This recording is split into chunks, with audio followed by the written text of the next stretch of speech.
ಈ ಲಸಿಕೆಗಳು ಸಂಕ್ರಾಂತಿ ಮಾಡೋಂಗೆ ಕಾಣಿಸ್ತಾ ಇದೆ. ರಾಜ್ಯದಲ್ಲಿ ಕೊರೋನಾ ಲಸಿಕೆ ಸಂಕ್ರಾಂತಿ ಹೊತ್ತಿಗೆ ಸಿಗುತ್ತೆ. ಜನವರಿ 13ನೇ ತಾರೀಕು ಅಂದರೆ ಎಕ್ಸಾಕ್ಟ್ಲಿ ಇವತ್ತಿಂದ ಒಂದು ವಾರ, ಮುಂದಿನ ಬುಧವಾರ ವಿತರಣೆ ಅಂತ ಕೇಂದ್ರ ಸರ್ಕಾರ ತಿಳಿಸಿದ ಹಿನ್ನೆಲೆಯಲ್ಲಿ ಲಸಿಕೆ ಹಂಚಿಕೆಗೆ ರಾಜ್ಯದಲ್ಲಿ ಕೂಡ ತಯಾರಿ ಮಾಡ್ಕೋತಿದ್ದಾರೆ. ಹಲವಾರು ಜಿಲ್ಲೆಯ ದೃಶ್ಯಗಳನ್ನು ತೋರಿಸ್ತಾ ಇದ್ದೀವಿ. ಧಾರವಾಡ ಜಿಲ್ಲೆ ಲಸಿಕೆ ವಿತರಣೆಗೆ ವ್ಯವಸ್ಥೆ ಮಾಡ್ಕೊಂಡಿದ್ದಾರೆ. ಸಂಗ್ರಹಕ್ಕೆ ಡೀಪ್ ಫ್ರೀಸರ್ಗಳು ರೆಡಿ ಮಾಡ್ಕೊಂಡಿದ್ದಾರೆ. 3 ಹಂತಗಳ ಲಸಿಕೆ ನೀಡೋದಕ್ಕೆ ವ್ಯವಸ್ಥೆ ಮಾಡ್ಕೊಂಡಿದ್ದಾರೆ. ಪ್ರಾಥಮಿಕ ಆರೋಗ್ಯ ಕೇಂದ್ರ, ಕೆಮ್ಸ್ ಜಿಲ್ಲಾಸ್ಪತ್ರೆಗಳಲ್ಲಿ 20,000 ಆರೋಗ್ಯ ಕಾರ್ಯಕರ್ತರನ್ನು ರೆಡಿ ಮಾಡಿದ್ದಾರೆ. ಚಿಕ್ಕಮಗಳೂರು 103 ಆರೋಗ್ಯ ಕೇಂದ್ರಗಳಲ್ಲಿ ಲಸಿಕೆ ಸಂಗ್ರಹ ಆಗಿ ಅಲ್ಲಿ ವ್ಯವಸ್ಥೆ ಮಾಡ್ಕೊಂಡಿದ್ದಾರೆ. ಬೆಳಗಾವಿ ಬಲಭಾಗದ ದೃಶ್ಯ, 12 ಲಕ್ಷ ಡೋಸ್ ಸಂಗ್ರಹ ಸಾಮರ್ಥ್ಯ ಮಾಡಿದ್ದಾರೆ. ಸಂಗ್ರಹ ಕೇಂದ್ರದಲ್ಲಿ ವಾಕ್-ಇನ್ ಕೂಲರ್ಸ್ಗಳು, ಫ್ರೀಸರ್ಗಳು ವ್ಯವಸ್ಥೆ ಮಾಡಿದ್ದಾರೆ. ಆ 3 ದೃಶ್ಯ ಬಿಮ್ಸ್ ಮತ್ತು ತಾಲೂಕು ಆಸ್ಪತ್ರೆ PHC ಸೇರಿ 200 ಕಡೆ ಸಿದ್ಧತೆ ಮಾಡ್ಕೊಂಡಿದ್ದಾರೆ ಬೆಳಗಾವಿ ಭಾಗದಲ್ಲಿ. ಇದು ಧಾರವಾಡ, ಬೆಳಗಾವಿ ಮತ್ತು ಚಿಕ್ಕಮಗಳೂರಿನ ದೃಶ್ಯಾವಳಿಗಳು. ಇನ್ನು ಮೈಸೂರು ಭಾಗಕ್ಕೆ ಹೋಗೋಣ. ಅಲ್ಲೂ ಕೂಡ ಕೊರೋನಾ ಲಸಿಕೆ ಹಂಚಿಕೆಗೆ ಸಿದ್ಧತೆ ಮಾಡ್ಕೊಂಡಿದ್ದಾರೆ. 15 ಲಕ್ಷದಿಂದ 16 ಲಕ್ಷ ಡೋಸೇಜ್ ಸಂಗ್ರಹಕ್ಕೆ ಮೈಸೂರು ಉಗ್ರಾಣ ಸಿದ್ಧವಾಗಿದೆ. 2 ವಾಕ್-ಇನ್ ಕೂಲರ್ಗಳು ಜಿಲ್ಲಾಡಳಿತ ಸಿದ್ಧತೆ ಮಾಡ್ಕೊಂಡಿದ್ದಾರೆ. ನನ್ನ ಸಹೋದ್ಯೋಗಿ ಪುಟ್ಟಪ್ಪ ಅಲ್ಲಿನ ಸಂಪೂರ್ಣ ಮಾಹಿತಿ ಕೊಟ್ಟಿದ್ದಾರೆ. OTU ಪುಟ್ಟಪ್ಪ. ಸಾಂಸ್ಕೃತಿಕ ನಗರಿ ಮೈಸೂರಿನಲ್ಲಿ ಲಸಿಕೆ ಹಂಚಿಕೆಯ ಸಿದ್ಧತೆ ಹೇಗಿದೆ? ಈ ಬಗ್ಗೆ ನ್ಯೂಸ್ 18 ಕನ್ನಡ ರಿಯಾಲಿಟಿ ಚೆಕ್ ಹಾಗೂ ಗ್ರೌಂಡ್ ರಿಪೋರ್ಟ್ ಅನ್ನು ತೋರಿಸ್ತಾ ಇದ್ದು, ಲಸಿಕೆಯ ಹಂಚಿಕೆಗೆ ಸಿದ್ಧತೆ ಹೇಗಿದೆ ಅದರ ಸಂಪೂರ್ಣ ವರದಿಯನ್ನು ನಾನು ನಿಮಗೆ ಕೊಡ್ತೀನಿ. ನಾನೀಗ ನಿಂತಿರುವಂಥದ್ದು ಜಿಲ್ಲಾ ಪ್ರಾದೇಶಿಕ ಲಸಿಕಾ ಉಗ್ರಾಣ ಕೇಂದ್ರದಲ್ಲಿ. ಇಲ್ಲಿ ಲಸಿಕೆ ಹಂಚಿಕೆಗೆ ಬೇಕಾದಂಥ ಎಲ್ಲ ಪೂರ್ವ ತಯಾರಿಯನ್ನು ಮಾಡಿಕೊಳ್ಳಲಾಗಿದೆ.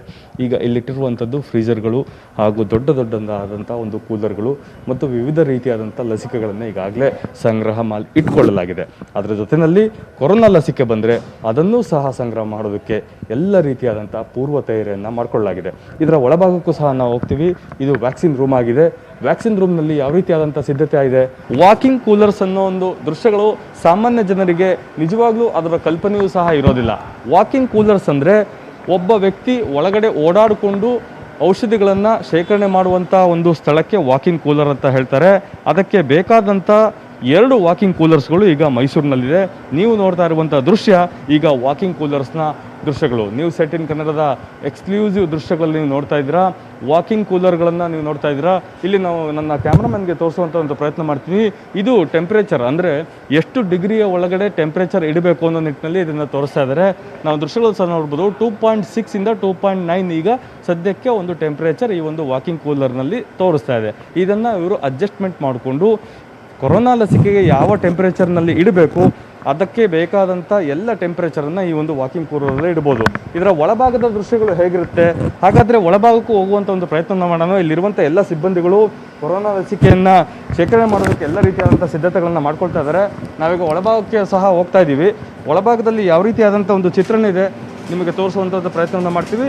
ನೋಡ್ಬೋದು ನೀವು ದೃಶ್ಯಗಳಲ್ಲಿ. ವಾಕಿಂಗ್ ಕೂಲರ್ ಅಂದರೆ ಒಬ್ಬ ಅಥವಾ ಇಬ್ಬರು ವ್ಯಕ್ತಿಗಳು ಒಳಭಾಗಕ್ಕೆ ಬಂದು ಇದರ ಒಳಗಡೆ ನಿಂತ್ಕೊಂಡು ಯಾವ ಟೆಂಪ್ರೇಚರ್ನಲ್ಲಿ ಔಷಧಿಗಳನ್ನು ಅಥವಾ ಲಸಿಕೆಗಳನ್ನು ಶೇಖರಣೆ ಮಾಡ್ಬೋದು ಅನ್ನೋ ನಿಟ್ಟಿನಲ್ಲಿ ಮಾಡ್ತಾ ಇದ್ದಾರೆ. ನಾವು ದೃಶ್ಯಗಳಲ್ಲೂ ಸಹ ನೋಡ್ಬೋದು. ಈಗಾಗಲೇ ಸಾಕಷ್ಟು ರೀತಿಯಲ್ಲಿ ಎಲ್ಲ ರೀತಿಯ ಸಿದ್ಧತೆಗಳನ್ನು ಮಾಡ್ಕೊಳ್ಳಲಾಗ್ತಾ ಇದೆ.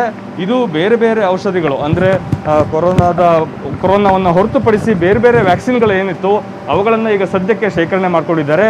ಈ ಒಂದು ಸ್ಥಳದಲ್ಲಿಯೇ ಕೊರೋನಾದ ಲಸಿಕೆಗಳನ್ನು ಸಹ ಶೇಖರಣೆ ಮಾಡ್ತಾರೆ. ಪ್ರಮುಖವಾಗಿ ಇಲ್ಲಿ 2 ಡಿಗ್ರಿಯಿಂದ 8 ಡಿಗ್ರಿವರೆಗೂ ಸಹ ಪ್ಲಸ್ ಡಿಗ್ರಿಯನ್ನು ಇಟ್ಕೊಂಡು ಟೆಂಪ್ರೇಚರನ್ನು ಮೇಂಟೈನ್ ಮಾಡ್ಬೋದು. ಇದೇ ಡಿಗ್ರಿಯಲ್ಲಿ ಕೊರೋನಾ ಲಸಿಕೆಯನ್ನು ಶೇಖರಣೆ ಮಾಡಬೇಕಾಗತ್ತೆ. ಈ ಒಂದು ಜಾಗದಲ್ಲಿ ಸರಿಸುಮಾರು 5 ರಿಂದ 8 ಲಕ್ಷ ಡೋಸ್ಗಳನ್ನು ಏಕಕಾಲಕ್ಕೆ ಶೇಖರಣೆ ಮಾಡ್ಬೋದು. ಅವುಗಳನ್ನು ಕ್ಷೇಮವಾಗಿಟ್ಟು ಸಾರ್ವಜನಿಕರಿಗೆ ಹಾಗೂ ಕೊರೋನಾ ವಾರಿಯರ್ಸ್ಗಳಿಗೆ ತಲುಪಿಸ್ಬೋದು ಅನ್ನೋ ನಿಟ್ಟಿನಲ್ಲಿ ಸಿದ್ಧತೆಗಳನ್ನು ಮಾಡ್ಕೊಳ್ಳಲಾಗ್ತದೆ. 2 ಹಂತದಲ್ಲಿ ವಾಕಿಂಗ್ ಕೂಲರ್ಗಳು ಈಗಾಗಲೇ ಜಿಲ್ಲಾಡಳಿತದ ಉಗ್ರಾಣ ಘಟಕದಲ್ಲಿದೆ. ಇದನ್ನು ಹೊರತುಪಡಿಸಿ ಬೇರೆ ಬೇರೆ ರೀತಿಯಲ್ಲಿ ಯಾವ ರೀತಿಯಾಗಿ ನಾವು ವ್ಯಾಕ್ಸಿನನ್ನು ಸ್ಟೋರ್ ಮಾಡ್ಬೋದು ಅನ್ನೋ ನಿಟ್ಟಿನಲ್ಲಿ ಸಾಕಷ್ಟು ರೀತಿಯಾದಂಥ ಪೂರ್ವ ತಯಾರಿಗಳನ್ನು ಮೈಸೂರು ಜಿಲ್ಲಾಡಳಿತ ಮಾಡಿಕೊಂಡಿದೆ. ಅದರಲ್ಲಿ ಐಸ್ ಲೈನ್ ರೆಫ್ರಿಜರೇಟರ್ಗಳು, ಡೀಪ್ ಫ್ರೀಜರ್ಗಳು ಹಾಗೂ ಕೋಲ್ಡ್ ಚೈನ್ ಪಾಯಿಂಟ್ಗಳು, ಹೀಗೆ ಸಾಕಷ್ಟು ರೀತಿಯಾದಂಥ ಸಿದ್ಧತೆಗಳನ್ನು ಮಾಡಿಕೊಂಡು ಅವುಗಳನ್ನು ಸೇಫಾಗಿ ಸಾರ್ವಜನಿಕರಿಗೆ ತಲುಪಿಸಬೇಕು ಅನ್ನೋ ನಿಟ್ಟಿನಲ್ಲಿ ಸಿದ್ಧತೆಗಳನ್ನು ಮಾಡ್ಕೊಳ್ಳಲಾಗ್ತದೆ.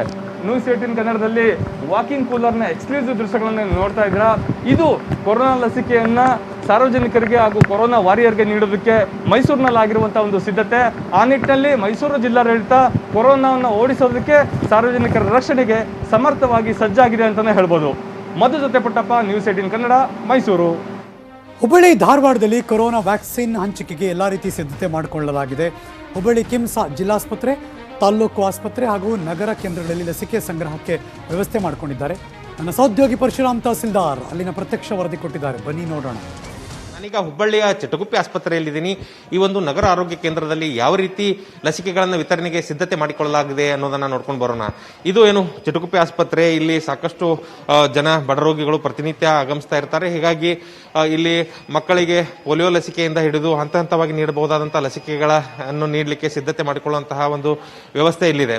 ಹೀಗಾಗಿ ಇದೇ ಒಂದು ವ್ಯವಸ್ಥೆಯನ್ನ ಬಳಸಿಕೊಂಡು ಕೊರೋನಾ ಲಸಿಕೆಗಳನ್ನ ಸಂಗ್ರಹಿಸಿಡುವುದು, ನಂತರ ಮಾನಿಟರಿಂಗ್ ಜೊತೆಗೆ ಅದನ್ನ ಲಸಿಕೆ ಹಾಕುವ ಹಂತದವರೆಗೂ ಕೂಡ ಯಾವ ರೀತಿ ಎಲ್ಲ ಹಂತಗಳು ಇರ್ತವೆ ಅವುಗಳನ್ನ ಪೂರೈಸಬೇಕು ಅನ್ನುವಂಥ ನಿಟ್ಟಿನಲ್ಲಿ ಇಲ್ಲಿನ ಸಿಬ್ಬಂದಿ ವರ್ಗ ಸಿದ್ಧತೆ ಮಾಡಿಕೊಳ್ತಾ ಇದೆ. ಈಗಾಗಲೇ ಧಾರವಾಡ ಜಿಲ್ಲೆಯಲ್ಲಿ 61 ILRಗಳು, 61 ಡೀಪ್ ಫ್ರೀಜರ್ಗಳನ್ನ ಸಿದ್ಧಪಡಿಸಿಟ್ಕೊಳ್ಳಲಾಗಿದೆ ಅನ್ನುವಂಥ ಮಾತನ್ನ ಜಿಲ್ಲಾ ಆರೋಗ್ಯ ಅಧಿಕಾರಿಗಳು ತಿಳಿಸಿದ್ದಾರೆ.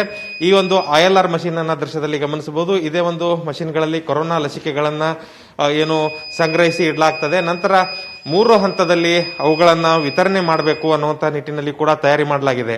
ಮೊದಲನೆಯದ ಹಂತದಲ್ಲಿ ಆರೋಗ್ಯ ಕಾರ್ಯಕರ್ತರಿಗೆ, ನಂತರದ ಹಂತದಲ್ಲಿ ಏನು ಕೊರೋನಾ ವಾರಿಯರ್ಸ್ ಇದ್ದಾರೆ, ಫ್ರಂಟ್ಲೈನ್ ವರ್ಕರ್ಸ್, ಅವರಿಗೆ ವಿತರಣೆ ಮಾಡಲಾಗ್ತದೆ. 3ನೇ ಹಂತದಲ್ಲಿ 50 ವರ್ಷ ಮೀರಿದವರು, ಜೊತೆಗೆ ಏನು ಮಧುಮೇಹ ರೋಗಗಳು ಮತ್ತು ಬೇರೆ ಬೇರೆ ರೀತಿಯ ಅನಾರೋಗ್ಯ ಪೀಡಿತರಿಗೆ ನೀಡಬೇಕು ಅನ್ನುವಂಥ ನಿಟ್ಟಿನಲ್ಲಿ ಕೂಡ ತಯಾರಿ ನಡೀತಾ ಇದೆ.